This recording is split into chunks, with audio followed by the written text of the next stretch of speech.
আসসালামু আলাইকুম। আমরা যারা গ্রাফিক ডিজাইনার ম্যাক্সিমাম টাইমে বুঝতে পারি না একটি ডিজাইনের মধ্যে কি টাইপের টাইপোগ্রাফি ইউজ করব। বেসিক্যালি টাইপোগ্রাফি দুই ধরনের হয়ে থাকে, একটি হচ্ছে সেরিফ, একটি হচ্ছে সেন্স সেরিফ। তো এই সেরিফ সেন্স সেরিফ এই টাইপের ফন্টগুলি দিয়ে আমরা ডিজাইনগুলি করে থাকি। সো আপনি আপনার ডিজাইনের মধ্যে ম্যাক্সিমাম 2 থেকে 3টি ফন্ট ইউজ করতে পারেন। আমরা একটি ডিজাইনের মধ্যে এর থেকে বেশি ফন্ট ইউজ করলে ডিজাইনটির আউটপুট খুব বাজে আসার সম্ভাবনা থাকে। আমরা যারা ডিজাইনের মধ্যে ফন্ট ইউজ করব, আমরা ফন্টগুলি সিলেকশন কিভাবে করব।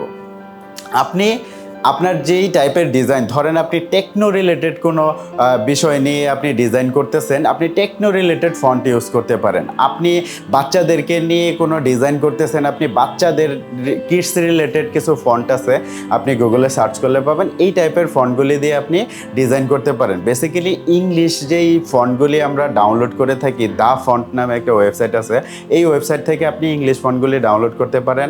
তারপর হচ্ছে লিপিগড় থেকে আপনি বাংলা ফন্টগুলি ডাউনলোড করতে পারেন।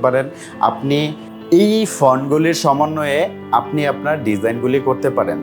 আপনি যদি কখনো কোনো মুভির পোস্টার তৈরি করেন, এটা মুভির উপর ডিপেন্ড করে আপনি টাইপোগ্রাফিটা কীরকম ইউজ করবেন। আপনি অ্যাকশন মুভিতে এক রকমের টাইপোগ্রাফি হবে, হরর টাইপ মুভিতে এক রকমের হবে, ফানি টাইপ মুভিতে এক রকমের টাইপোগ্রাফি হবে। সো আমরা যদি একটা ডিজাইন বুঝে দেন টাইপোগ্রাফিটা অ্যাপ্লাই করি, ডিজাইনের ধরন, বিজনেসের ধরন সব কিছু বুঝে দেন টাইপোগ্রাফিটা অ্যাপ্লাই করি, ডেফিনেটলি আপনার ডিজাইনটি অনেক বেশি সুন্দর হওয়ার সম্ভাবনা থাকবে। আমরা যারা নতুন গ্রাফিক ডিজাইনিং শিখতেছি, আমরা এই জিনিসটি অবশ্যই মাথায় রাখবো।